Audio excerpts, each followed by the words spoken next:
depending on where you're joining us from. Welcome. It's my great pleasure to welcome you to this event, which is called The Potential for Marine Spatial Planning and Blue Economy Initiatives to Improve the Management of Exclusive Economic Zones. My name is Stephen Jay, and I'm at the University of Liverpool in the United Kingdom, where we specialise both from a teaching and research point of view in marine or maritime spatial planning. And we've been organising this event for a few months now, very much in collaboration with the government of Japan. We've been working with staff from the embassy in London in particular of the University of Japan, and it's been a great pleasure for us to work together and to be able to offer you this event today. So once again, we do welcome you. Just a few notes that you'll actually see in the chat if you happen to have that open, to tell you first of all that the conference will be recorded, and that's particularly important because not everybody who would like to join us is able to, partly because of the time difference, of course, particularly for those who would like to join us from East Asia.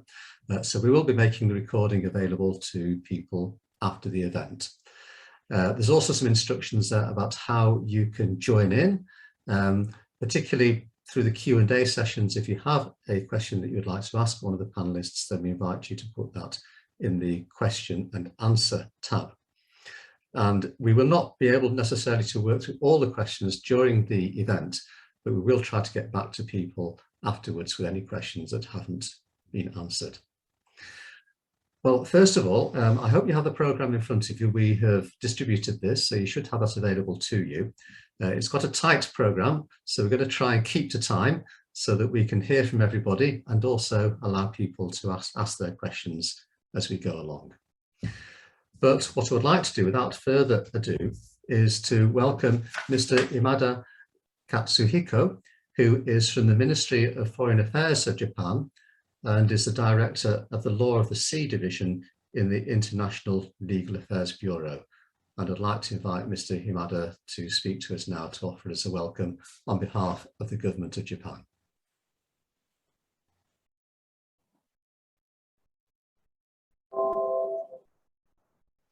Thank you very much.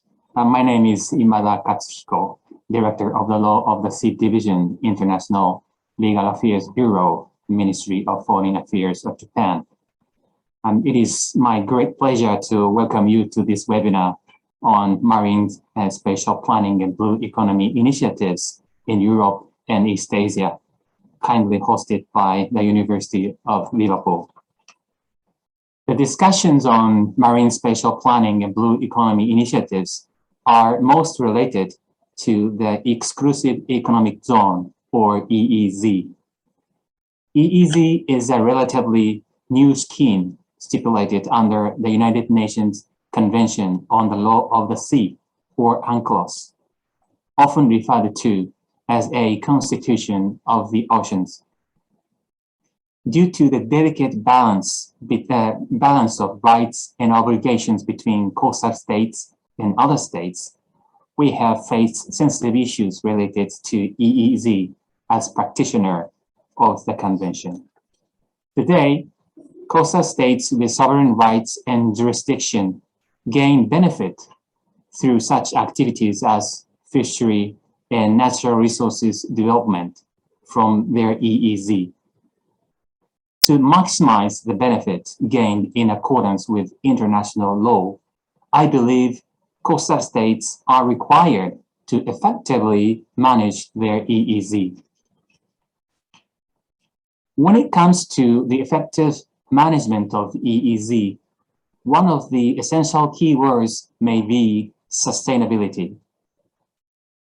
As we are all aware, the Sustainable Development Goals, or SDGs, which are a universal call to action by all countries, contain elements related to this. Goal 14 is about conservation and sustainable use of the oceans, seas, and marine resources. Careful management of essential resources, including those in EEZ, is necessary in order to realize a sustainable future. We understand that the very concept of this workshop, Marine Spatial Planning and Blue Economy, will contribute to the achievement of SDGs, especially Goal 14. Blue economy is all about a range of economic sectors and related policies that aim for the sustainable use of ocean resources. For Japan, marine spatial planning is a relatively new concept, and we are very keen to learn a lot about this concept with a great potential to improve a sustainable management of EEZ. We anticipate that through exchange of valuable information and views on blue economy and marine spatial planning in this workshop will lead to an effective management of EEZ.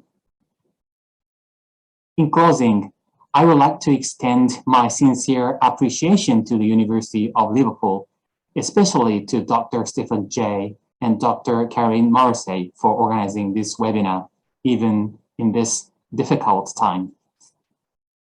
It is also my pleasure that Japanese speakers who are working on the front line for the ocean will make precious inputs to the discussion today, together with noted speakers from European countries.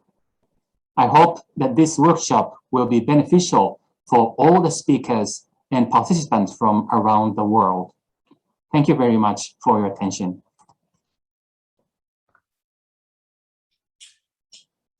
Thank you very much, Mr. Himada. We appreciate those words of welcome on behalf of the government of Japan. I'd also like to offer my appreciation to your colleagues at the Embassy of Japan in London, Mr. Hatakeyama Yusuke, the First Secretary, and previous to him, Mr. Suzuki Masaru, who's also the First Secretary, who've been incredibly cooperative in helping us to organise this event.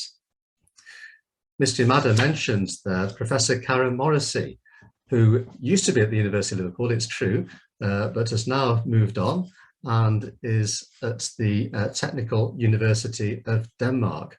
And we're very pleased that Karen Morrissey is going to lead us through our event today by acting as moderator. So Karen is a professor in applied economics from the Department of Technology, Management and Economics at the Technical University of Denmark. And I'd like to hand over now to Karen to introduce the first session. Hi, everyone.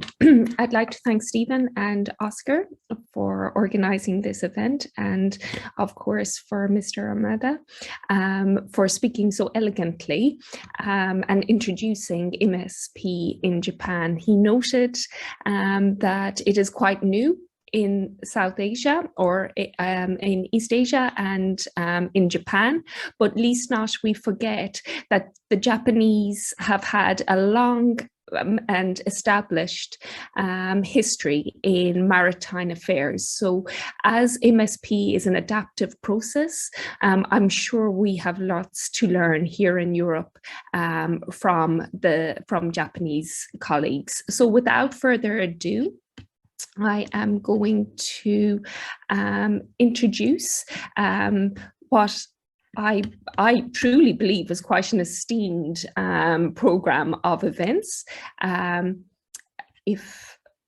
With the introduction with a number of colleagues from Canada, Japan, and Japan, where we will speak about the introduction and progress of MSP in East Asia. So again, without further ado, I'm going to hand over to Lawrence, who will then be preceded by Tomonoki Tensura.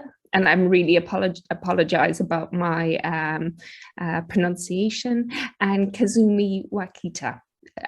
Over to you, Lawrence. Well, thanks very much, and greetings from the East Coast of Canada. I'm Larry Hildebrand, retired professor from the World Maritime University, but special advisor to the Sasakawa Global Ocean Institute in Malmö, Sweden. I'm just going to find my presentation here.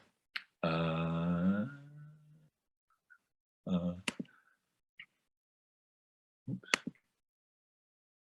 I never get this right.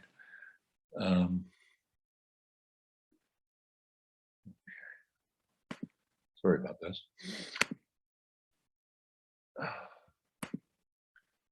Oscar, I'm not sure. Would you like me to share it? Yeah, could you do that? Okay. Yeah, just doing that now.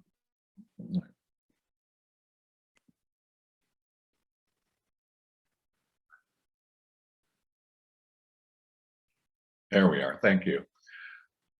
As I said earlier this year, I was engaged by the Blue Solutions Initiative, UNEP, GIZ, Great Arundel, and IUCN, along with a colleague engaged by COPSI, coordinating body for the Seas of East Asia, to look at the legal and policy frameworks relevant to marine and coastal spatial planning, as they call it, in terms of how is it progressing in the 9 member countries of COPSI, doesn't include Japan, and what sort of progress is being made and what are the prospects for the future. Oops. Okay, Oscar, do you have to move the slides? Is that okay? Thank you. So it was really a sense of noting that marine and coastal spatial planning has been underway and developing in East Asia for quite some time. We looked into the research that's supporting this work, but really to say, okay, so we're making progress, but what are the legal and policy gaps, or what are the steps that we need to take to enable a really robust and ecosystem-based approach to marine and coastal spatial planning. Next slide, please. So what we did, my colleague and I from China, is looked at a whole series of policy documents, white papers, publications, research, regulations from the 9 countries to really get a sense of what they're promoting, what they're doing, what kind of analysis has been underway. We had national experts engaged for the study, who we reached out to in terms of questionnaires and surveys and follow-up discussions, as well as some regional experts, to really get a sense of not only sort of the objective progress of marine and coastal spatial planning, but also their subjective assessment of how things are progressing. Next, please. So what we found in looking into all of this abundant material, that there's a really strong foundation of sort of legal and policy instruments in support of marine and coastal spatial planning. And yet, perhaps not unsurprisingly, while we have those instruments in place, their actual application, their contribution to advancing this process has some shortcomings. However, very encouragingly, when we looked at that primary question of marine and coastal spatial planning development and the steps from pre-planning right through to implementation and revision, we found that most of these steps have been completed. Some plans are very encouragingly being revised and updated, and now looking into the relationship of marine and coastal spatial planning and sustainable blue economy developments. So that's very encouraging. Next, please. So we developed a set of criteria. Obviously, we're going to assess what's going on. You need criteria. So we looked into the principles and best practices of marine and coastal spatial planning. We had 32 of them. We assessed that against the 9 countries, looking at the data, looking at the questionnaires. And there was 3 topics in particular in terms of, are they taking ecosystem-based approaches? Are they building in climate change and mitigation and resilience strategies? And are they really supporting the sustainable and resilient blue economy development in the countries? Next, please. You know, some of the principles we're concerned about, of course, and we are in marine spatial planning, are there the social, economic, and environmental objectives in balance? And we found that was very much the case.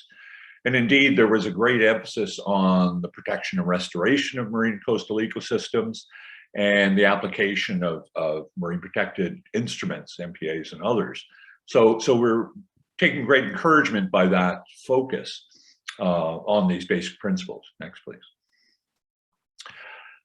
We also looked into, as I mentioned, in terms of blue economy. So is it sustainable, ecosystem-based, equitable blue economy? We're adding all these terms and so on. And I think it was mentioned in the introduction, some of this development in blue economy is still relatively new. We're still trying to understand what it really means.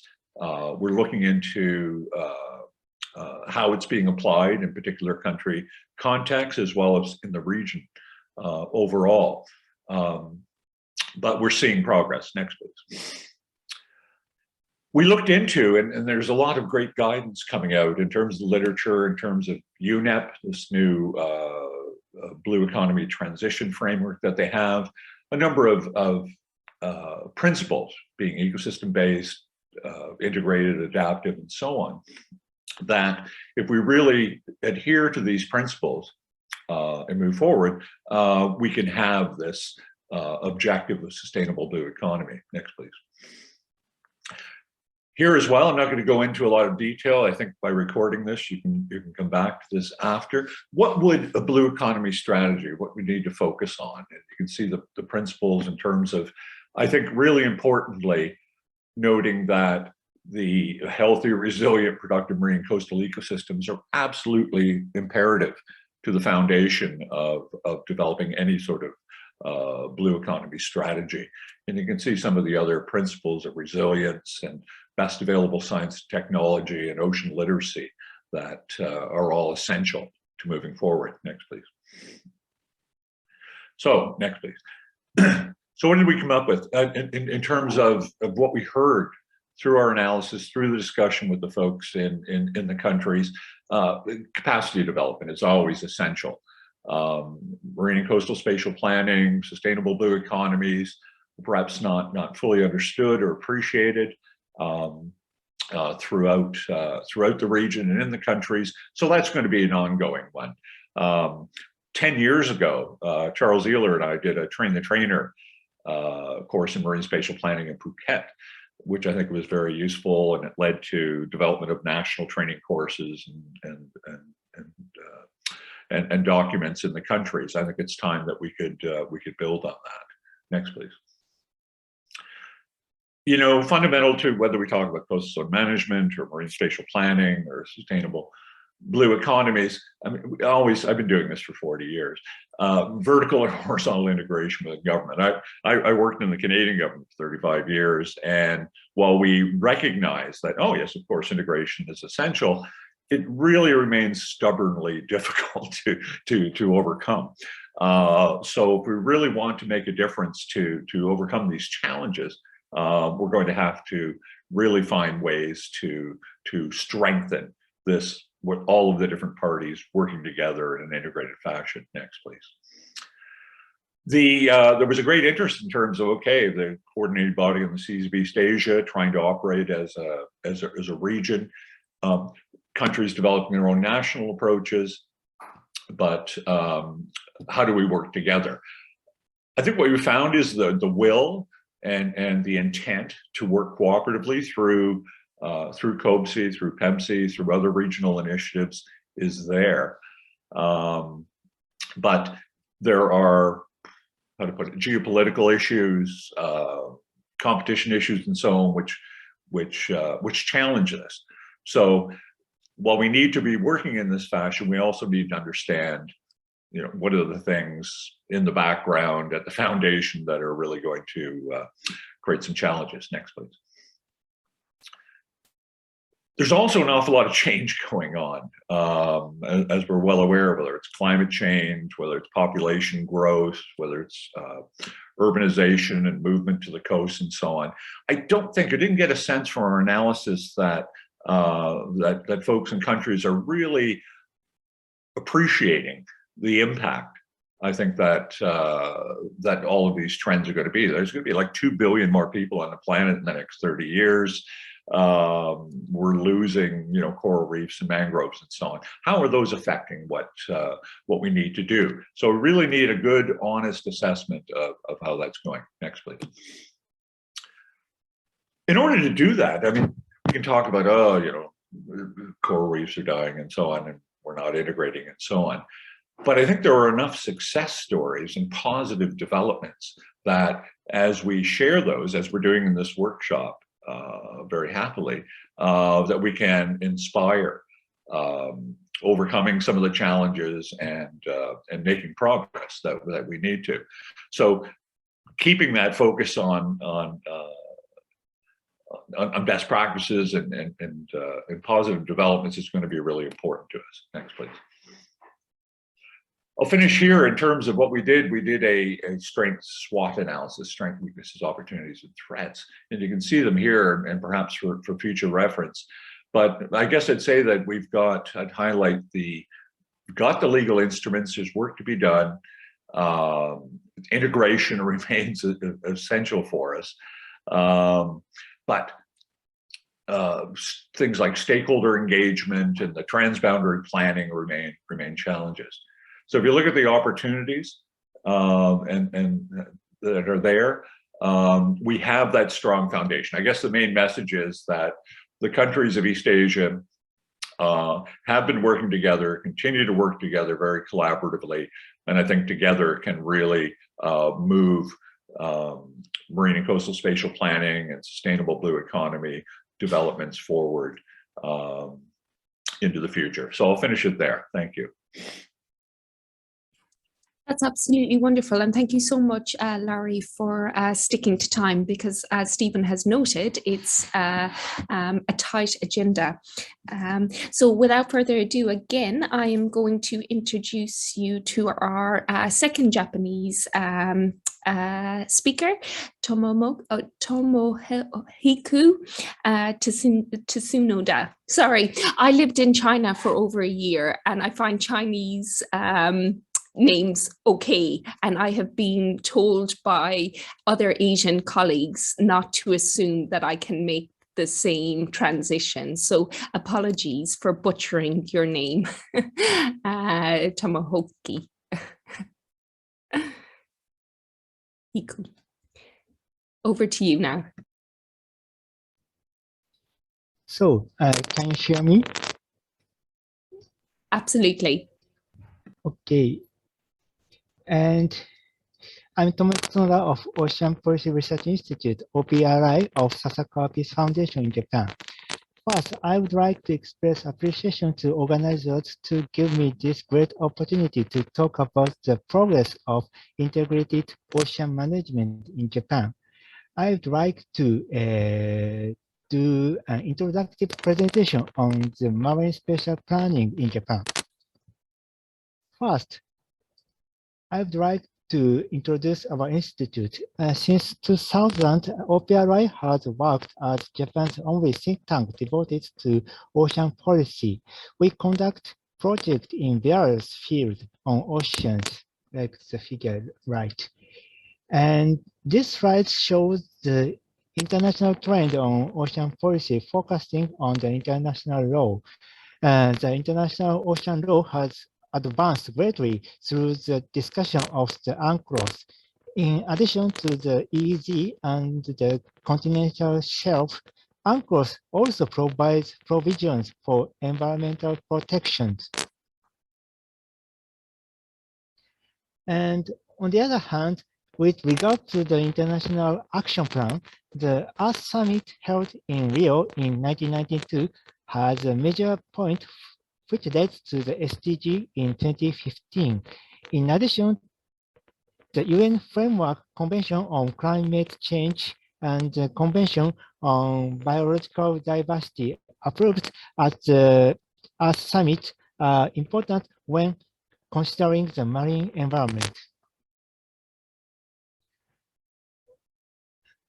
As I mentioned, international policy on ocean has been oriented towards the sustainable development.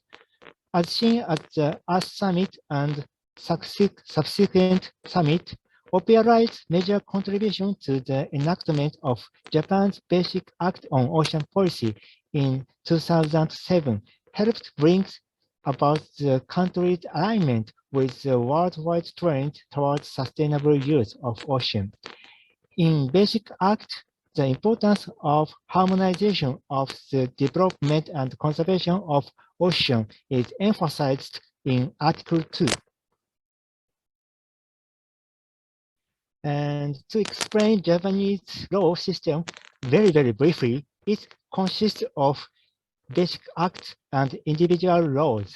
Basic Act sets basic policies, and individual laws stipulate specific matters. The government has implemented measures in individual ocean sectors, such as fisheries and shipping. The Basic Act on ocean policy, on the other hand, is responsible for the coordination of individual sectors. The need for individual laws based on the Basic Act of Ocean Policy was recognized in order to specifically promote coordination across these sectors. Therefore, in 2011, OPRI issued a proposal for the individual law on integrated ocean management. The proposed law includes planning and the establishment of the Planning Council and was aimed at promoting the marine spatial planning in Japan. And later, in 2014, the law went through the specific legislative process within the ruling party. But unfortunately, it was not submitted to the Diet.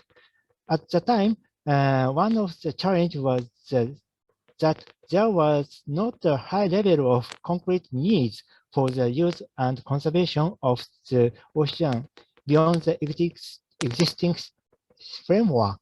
For example, only 0.2 gigawatt of offshore wind power has been installed in Japan. To make a new law, we need a very high level of needs. And in contrast, in recent years, the need for marine spatial planning has emerged from both the development and conservation of the ocean. First, I would like to introduce the perspectives of the development of ocean areas. This figure from the IEA shows the future expansion of the estimate of the expansion of offshore wind power. Japan is expected to significantly expand offshore wind power to 6 gigawatt and 18 gigawatt in the future. And thanks to the former Prime Minister Suga, his strong promotion of carbon neutral policy last year, yes, and in relation to this, there were amendment of the Ports and Harbor Act in 2016 and the enactment of the new law to promote the use of marine area for renewable energy. Legally, the government supports the expansion of the offshore wind power. This map is the area of the installation of offshore wind power at the port of Kitakyushu area following the revision of the Port and Harbor Law. In port area, management is clear and offshore wind power is relatively easy to promote. And it is now spreading from the port area to terrestrial water outside the port. And the process of adjusting the installation area for the offshore wind power, including the public selection process of the developer, is almost the same as the marine spatial planning. And Dr. Higuchi will give a presentation on this in detail later. This map of the offshore wind power generation in the Netherlands, and on the 0.4 gigawatt Web3 plan require an area larger than the Tokyo's Yamanote line. This means that in order to expand the wind power to 10 gigawatt or 20 gigawatt in Japan, we will need dozens of ocean area the size of Yamanote line. So in these cases, a process of the marine spatial planning will be very important in Japan. Next, I would like to talk about the marine conservation from the perspective of the CBD. As you know, In response to the IT target, countries are required to set 10% of marine protected area by 2020. In contrast, for a long time, Japan has only been able to set 8.3% of ocean areas. In response to the Japan's government amendment of the Nature Conservation Act to allow marine protected area to be in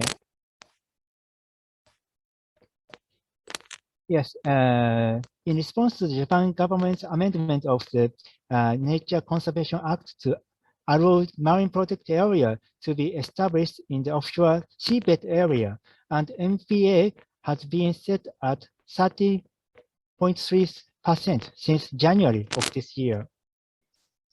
However, according to the CBD's 10-year target that is now being discussed, there is a high possibility that MPA will be 30% by 2030, and we need to further expand MPA in Japan water. I think this topic will be followed by Dr. Wakita, next speaker. Lastly, I would like to consider the Japanese style of MPA, MSP. As you know, in the process of MSP, matrix of conflict may be created in advance. Based on which sector conflict with which sector, the zoning process is made to harmonize the use and conservation of ocean area. And in the case of Japan, as Dr. Ishihara will introduce later, there are various of fishery activities in various areas of Japan, around Japan. And on the other hand, each developer can make different proposals for offshore wind power generation. As mentioned earlier, the layout, such as the layout of the device, can be adjusted. So I believe that the process of marine spatial planning in Japan will be to carefully discuss in each stakeholder in the each individual area according to the characteristic of each ocean. And depending on the area, I think there may be cases where fishing and offshore wind power do not conflict. I expect that in the process of expanding offshore wind power in Japan, we will be able to introduce various new MSP practices from Japan to the international community. And this is final slide. In order to promote MSP, we need to know more about the ocean. For example, we need more science to know the biodiversity of seabed area to expand MPA. And the United Nations Decade of Ocean Science started in January of this year. And I would like to promote related efforts as well as local focal point of decade in Japan. Thank you very much.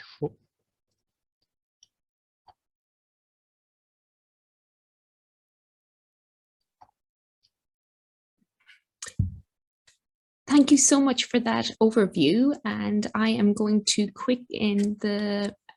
just for time, I'm going to quickly move on to Wakita to give us an overview of MSP in Japan from coast to offshore. And after that, we're going to have time for questions, which I'm really excited about because I can see that we have nearly 80 participants online as it stands.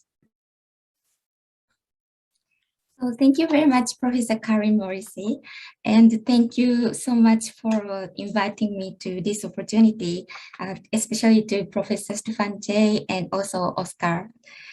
So today, my talk is about MSP in Japan, focusing on how efforts have expanded from coast to offshore and what are the limitations to further promote MSP. So this is a picture showing my university area, and this is Port of Shimizu, which is managed by prefecture.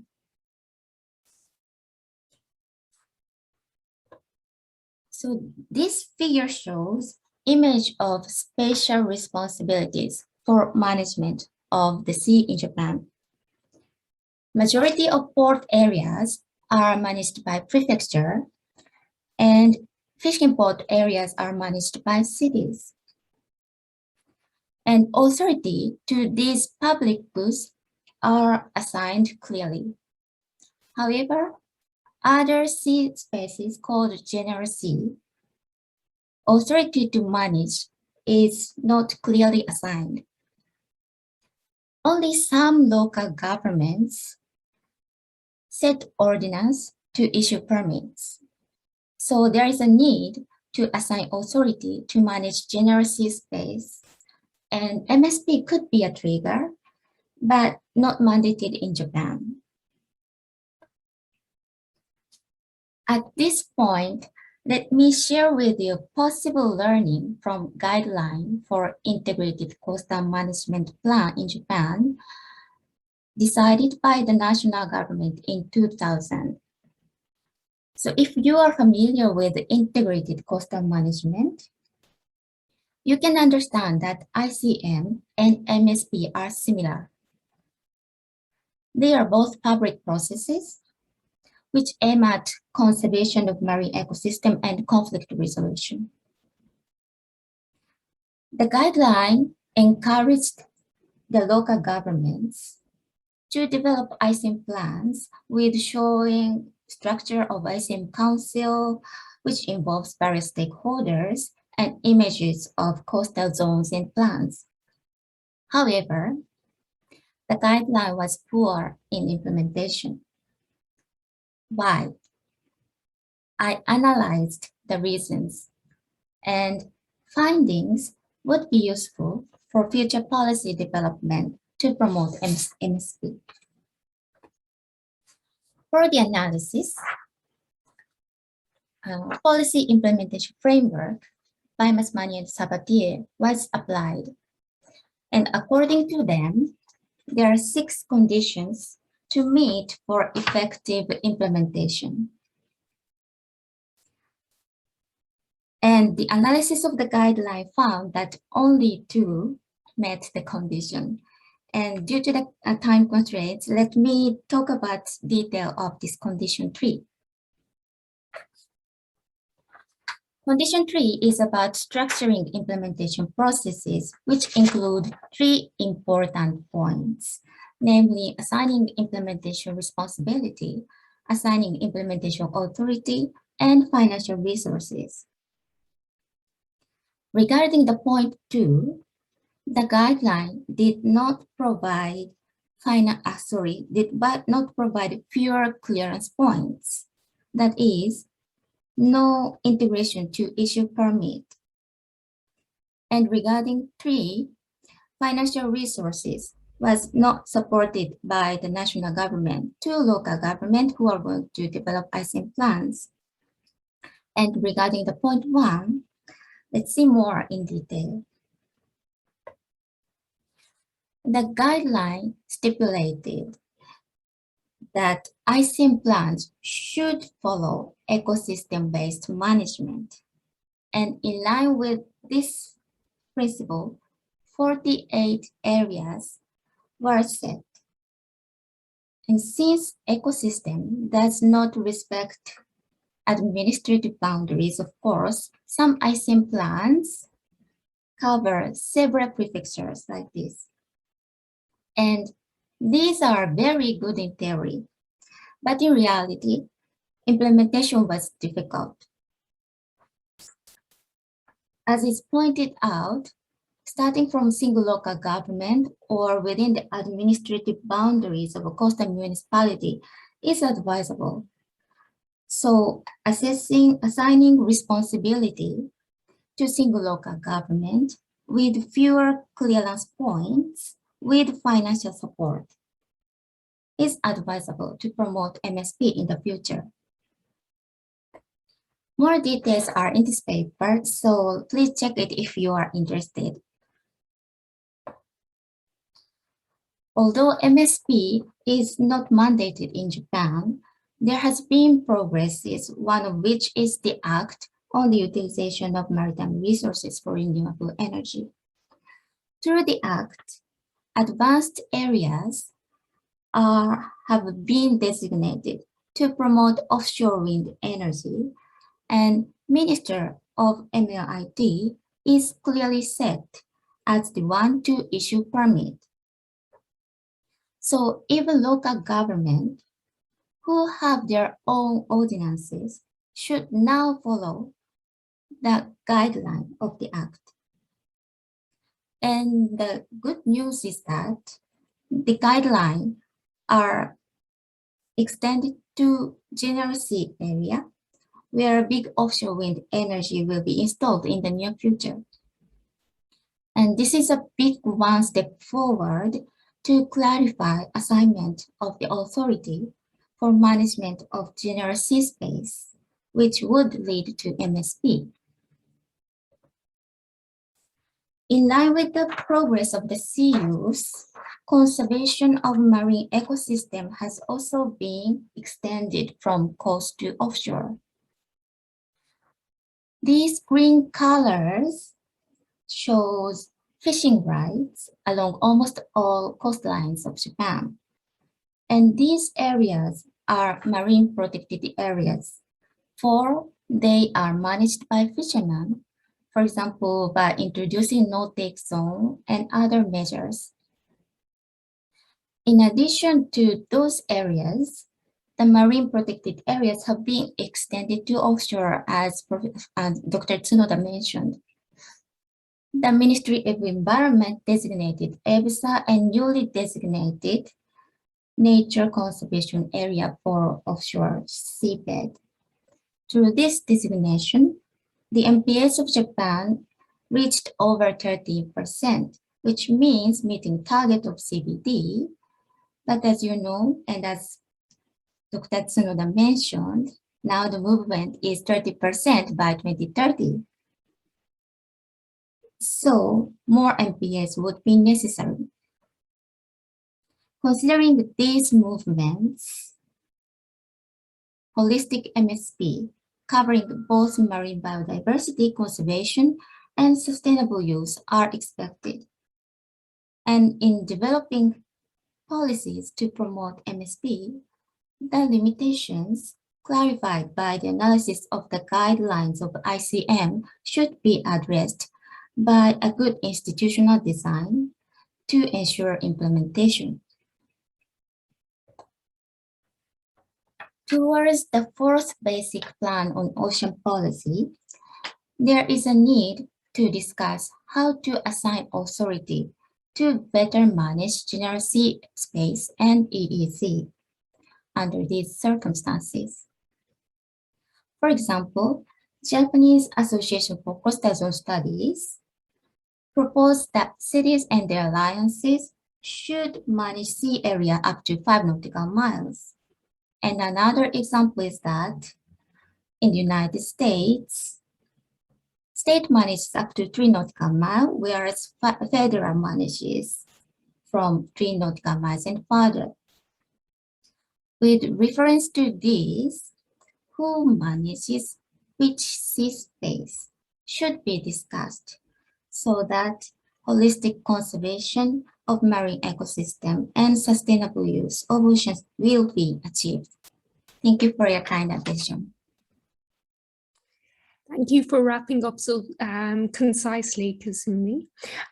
We now have about 10 minutes for questions, and I can see that user 2808 has asked a really pertinent question to both Larry and Tomohiko, and Tomohiko has offered an answer, but I am going to read it out.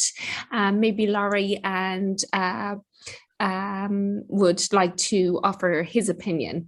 So the question is, would it be better for East Asian nations to begin with MSP for their inshore water, their territorial waters first, before extending to EEZs?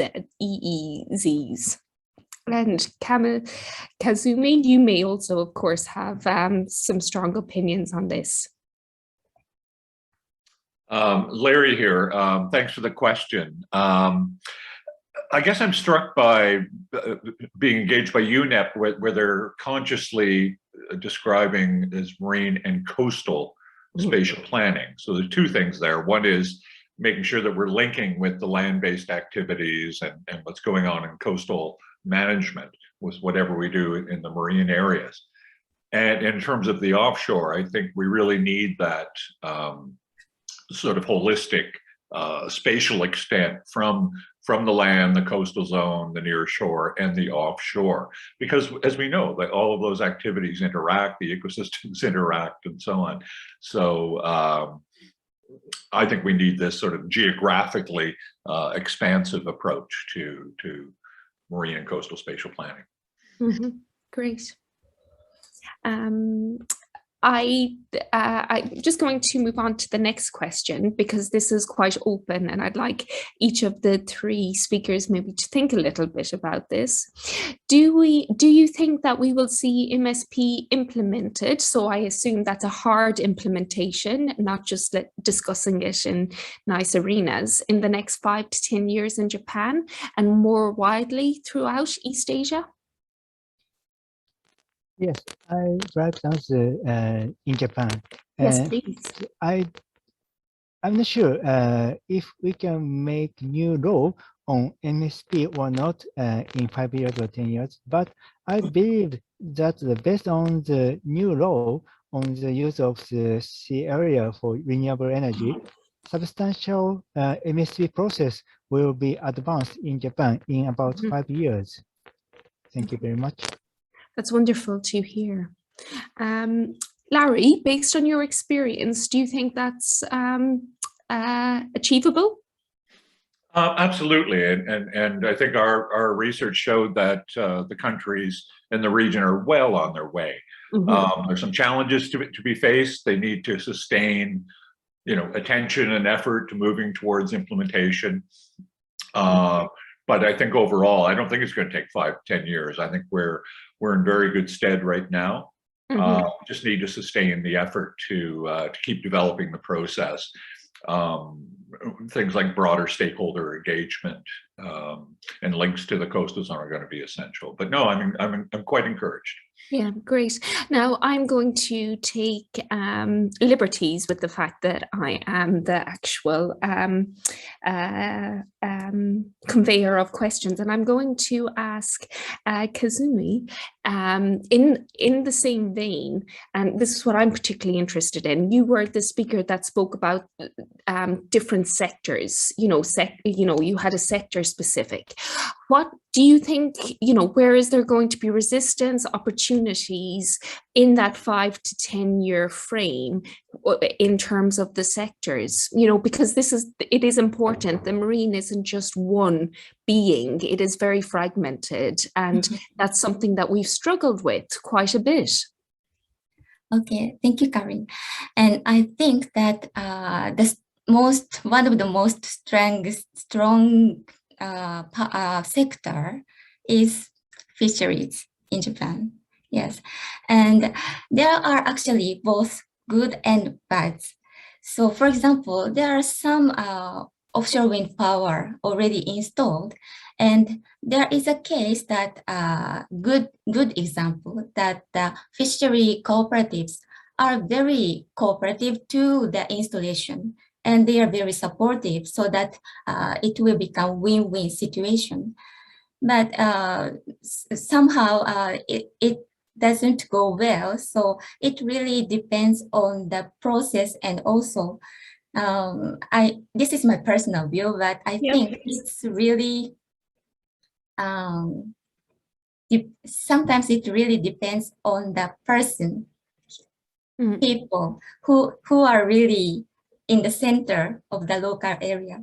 So if the person is very reliable among the local area, and if that person is pro for the wind energy and the other members are also sort of persuaded or that become cooperative. So I think it really is important to get the important key person to get involvement from the first stage, because it is all the way saying that getting the involvement of the stakeholders really from the first stage, it's the sort of the must and a good strategy. Yeah. Because as Dr. Hildebrand talked about COBC, actually, I was working for PEMC around 10 years ago. So I was working for ICM, and during that time, it is again the same, that getting the participation from the first stage so that to get the cooperation. Thanks. Yeah, that's really wonderful to hear, because I think even 5 years ago, we would have much more emphasis on problems and challenges among the sectors. But it's good to see that there is hope. And this is one thing that I am truly certain of, that actually there's a lot more community unity around this idea than there is resistance. And we just need to go out there and work with the communities.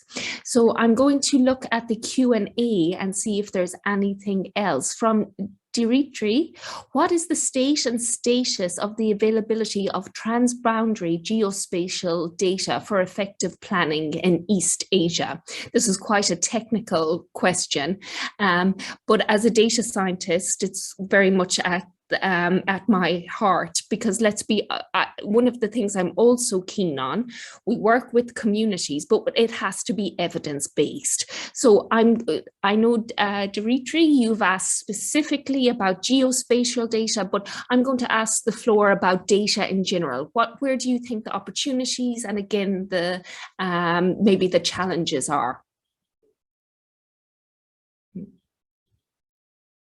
So let me start from me.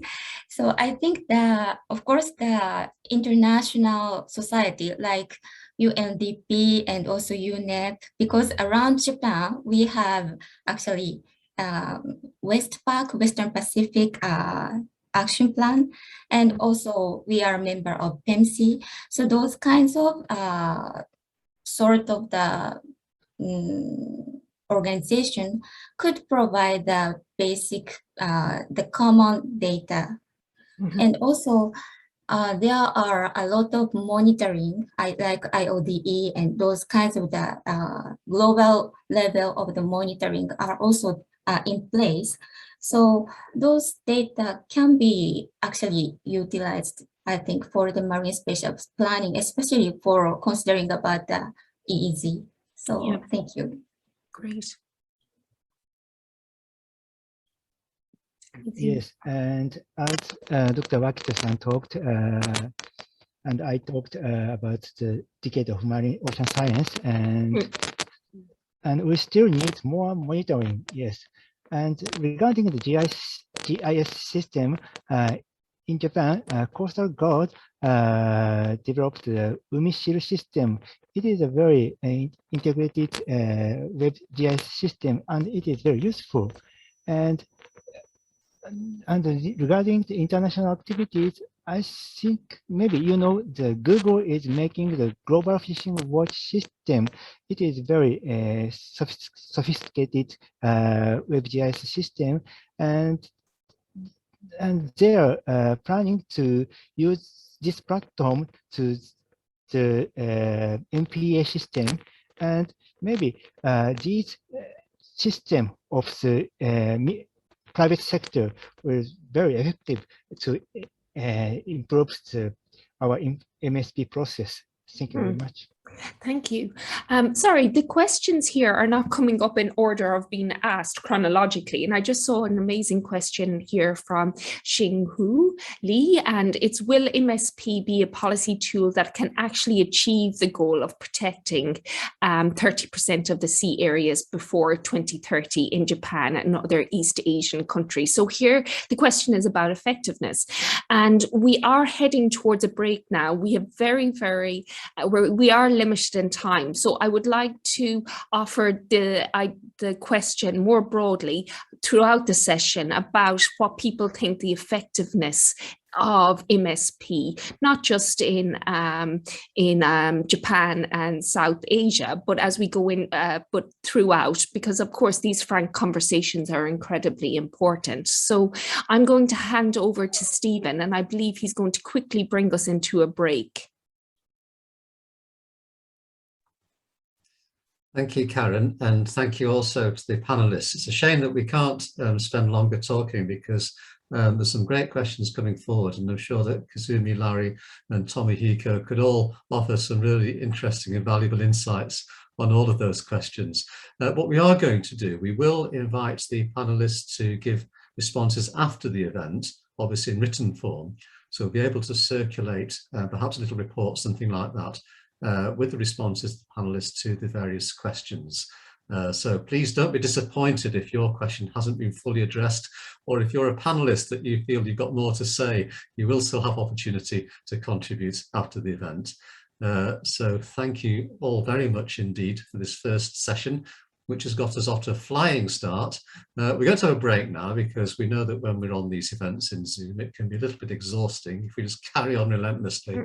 So let's give ourselves a break till 10:05, when we will come to our second session, which is MSP and Blue Economy, looking particularly at Europe.